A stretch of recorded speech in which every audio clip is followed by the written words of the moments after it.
What's up, everybody? Welcome back to the Post-Gazette Sports Now YouTube channel and podcast network. He's Andrew Destin. I'm Noah Hiles. This show is brought to you by the North Shore Tavern. If you love baseball, you'll love the North Shore Tavern. The interior is wall-to-wall Pirates. There are appetizers, entrees, cocktails, and, of course, steak and seafood on a sizzling lava stone. Open every day. The North Shore Tavern is right across from PNC Park and is Pittsburgh's home for steak on a stone. And Andrew, unlike the Pittsburgh Pirates, the North Shore Tavern, it doesn't go through slumps. It's consistently great, which we can't really say for this team right now. The Pirates started the year 9-2. They are now 11-11. It's been a quick fall from grace. It just really got out of hand, and it's been a terrible week. They've lost 6 straight, 8 of their last 10. Back-to-back sweeps now, and we're going to break down this Red Sox series with a good, bad, and ugly.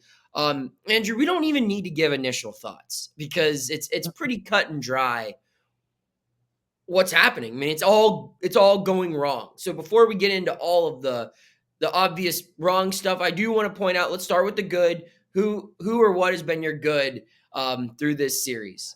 Bryan Reynolds would be the one guy who was good for me. For him, obviously, this isn't the kind of, sentimental, noteworthy milestone, but yesterday, we're recording this on Sunday evening, his Saturday game, that was the 5-year anniversary of his MLB debut. And how else did he do it besides, putting together 4 professional at-bats, getting 3 base knocks?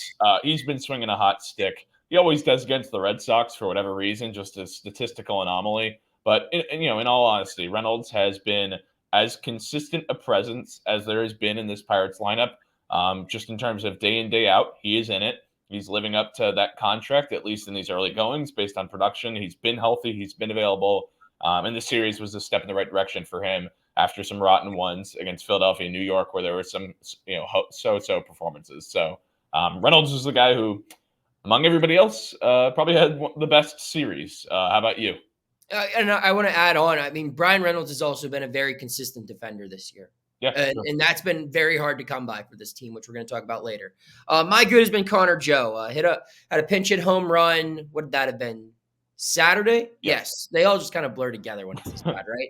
And then, led off the top of the bottom of the first inning with a double, which I thought that ball was gone. I don't know about you, Andrew, but I mean, he's barreling the ball. He's hitting, what is it, an 860 OPS right now. And at this rate, Andrew, I mean, he's a guy where I'm not sure how you can justify not having him in the lineup every day.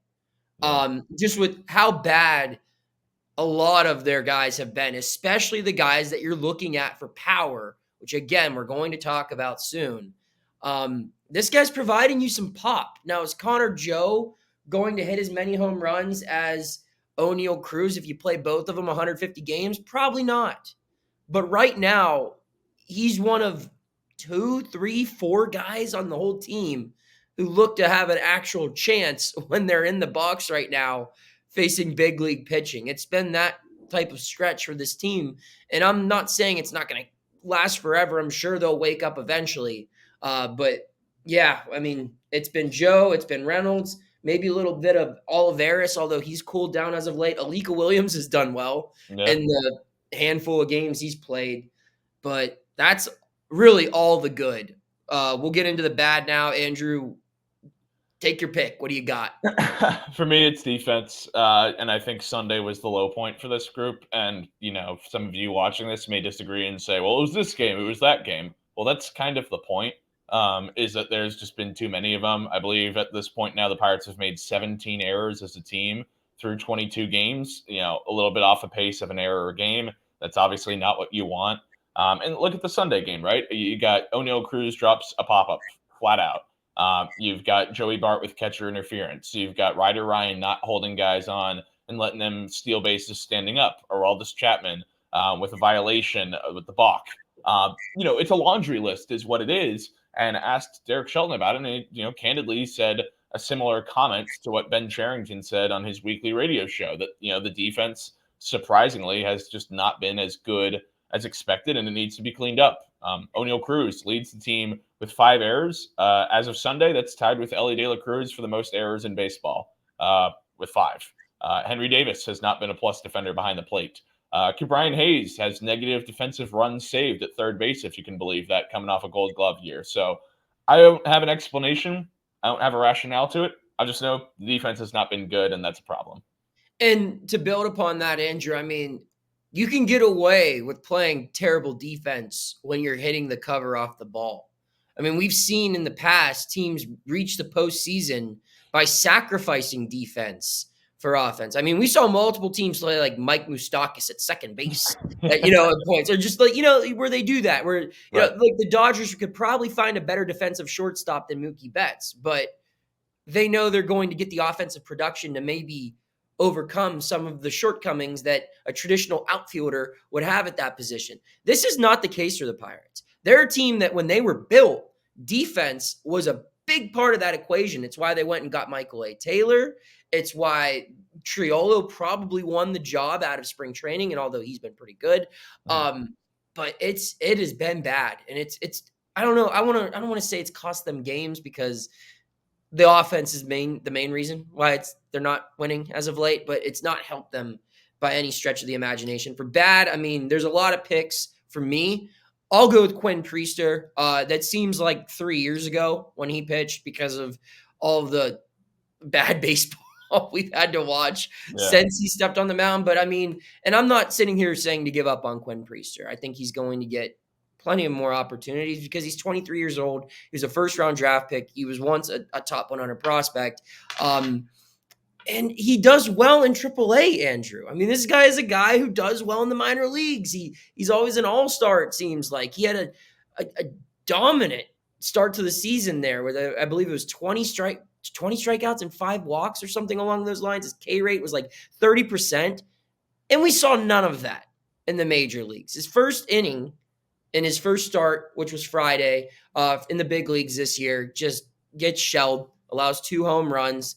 The long ball continued to – I mean, they were hitting him hard. Even the balls that weren't leaving the park were still a lot of hard contact. You didn't see the swing and miss like we heard about in Indianapolis this year. It looked like the same guy that we saw last year that looked very overmatched against big league hitters. And that was not the 27 Yankees he was facing or the 04 Red Sox. There was no Manny Ramirez or David Ortiz.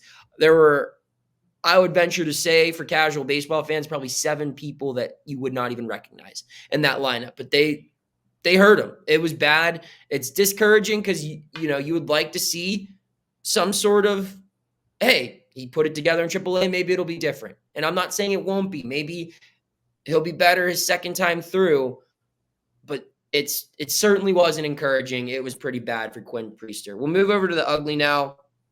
I'll keep it rolling here real quick because I think there's 2 guilty culprits you could point at Kutch, Sawinski, Davis. They've all been really bad at the plate. But when you look at like the lack of power, I think there's 2 guys you can really circle. And that's Rowdy Tellez and the guy you're going to talk about, Andrew, which is Oneil Cruz. I'll talk about Rowdy. I mean, this is a dude that they brought in as a left-handed hitting bat to take advantage of that short porch in right field. He has 1 extra base hit in the first 22 games of the season, Andrew. There's a home run on the road. I believe it was a pinch hit home run on the road. He's hitting 188 in his last 15 games, 174 in his last 7 games, a 423 OPS in his last 15, a 382 OPS in his last 7. Just 1 run batted in his last 15 games, 2 walks, 11 strikeouts. Obviously, he slammed his bat Saturday, broke it. And I'll give Rowdy credit. I mean, he stood in front of reporters and talked about it and, took his medicine or whatever, but it's just not looking good right now. All the other guys that they've kind of brought in this offseason have at least shown something. Michael Taylor started the year strong. Chapman looks to be, he didn't allow a run today, did he? No. Yeah. So, he bounced back a little bit. Yeah. Okay. So he bounced back a little bit there.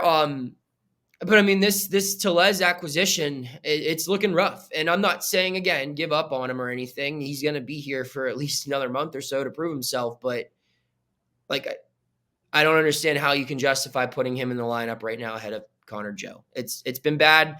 there's no power, and the defense isn't good enough to justify, hitting 188 in your last 15 games. So, Andrew, go ahead and tell us about even probably the bigger problem, which is Oneil Cruz. Yeah, unfortunately, I'd love to, sit here and get on Rowdy Tellez and say that that's been the key reason behind the Pirates' slide, but unfortunately, it's not. Or fortunately, frankly, probably not the correct word there. But honestly, with Oneil Cruz, the reality is just this: is that they tried to sit him down. Manager Derek Shelton tried to give him a day off in New York. Joey Bart gets hit with a ball and gets a late scratch from that game. And for that reason, you have to throw you got to throw Oneil Cruz back in the lineup.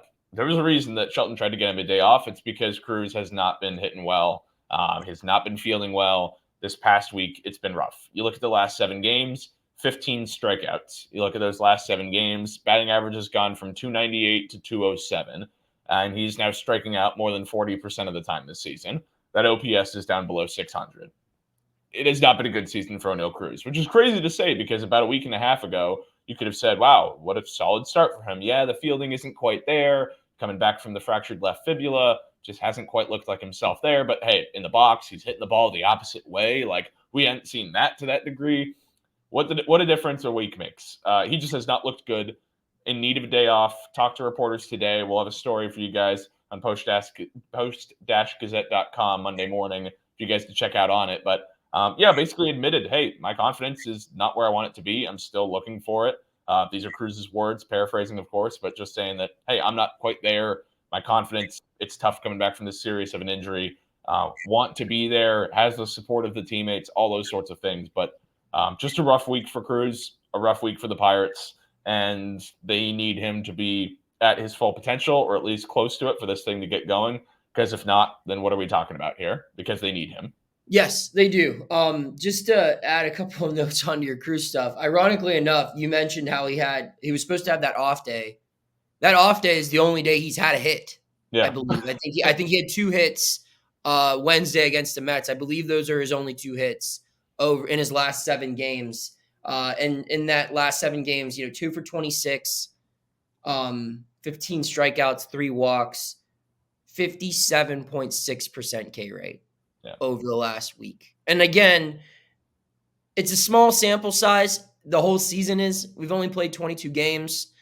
One bad week can really screw up your whole stat line. I'm cognizant of that. But when it's this drastic, 2 for 26, 15 strikeouts, that's more than a bad week. This guy's a little lost right now, and it needs to be fixed quickly before it gets out of hand. Because this is a guy, like you said, Andrew, they cannot win. They cannot compete seriously for 162 without Oneil Cruz. He is arguably the most important piece to this equation, if not the most important, one of the top 2, 3. So it's been tough. Brewers coming to town. Doesn't get any easier. First place team. Just your initial thoughts, Andrew, one key thing you're looking at with the Brew Crew. Well, one other note I'll add too as well is that, not just the best team in the NL Central right now, one of the best road teams in MLB, barring Sunday's result against the Cardinals. They're either going to be 9-3 or 10-2 on the road this season heading into PNC Park. So that's a great sign for the Pirates. But no, I mean, they're a power hitting team, which is kind of surprising given the roster composition. Signing Rhys Hoskins has obviously helped. But, Christian Yelich has been a guy who's had a bounce back season when in the lineup. So they're top 5 in baseball in home runs. That's a big thing for them, is just driving the ball. The Pirates, can they keep them from launching balls into the Allegheny? That's my question. Is just how do they stack up against this lineup for the Brewers? That's got a lot of guys. It's not top heavy. It's got a couple of big namers. There's a number of guys throughout that lineup 1 through 9 who can take the ball deep.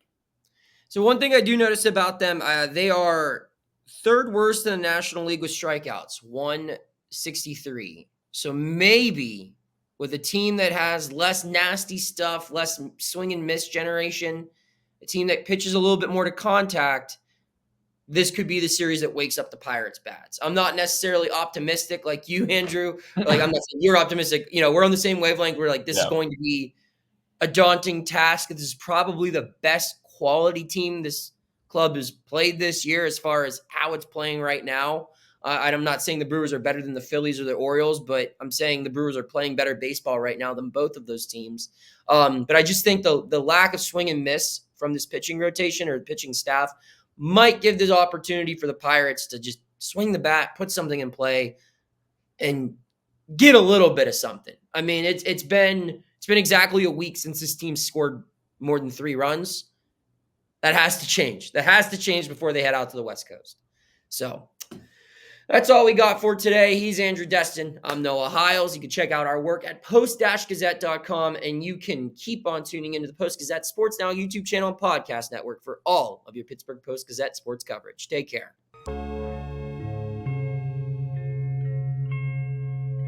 Thank you for checking out this content from Post-Gazette Sports. If you watch this video on YouTube, please like the video and subscribe to our channel. For all of the sports coverage the Post-Gazette has to offer, visit post-gazette.com.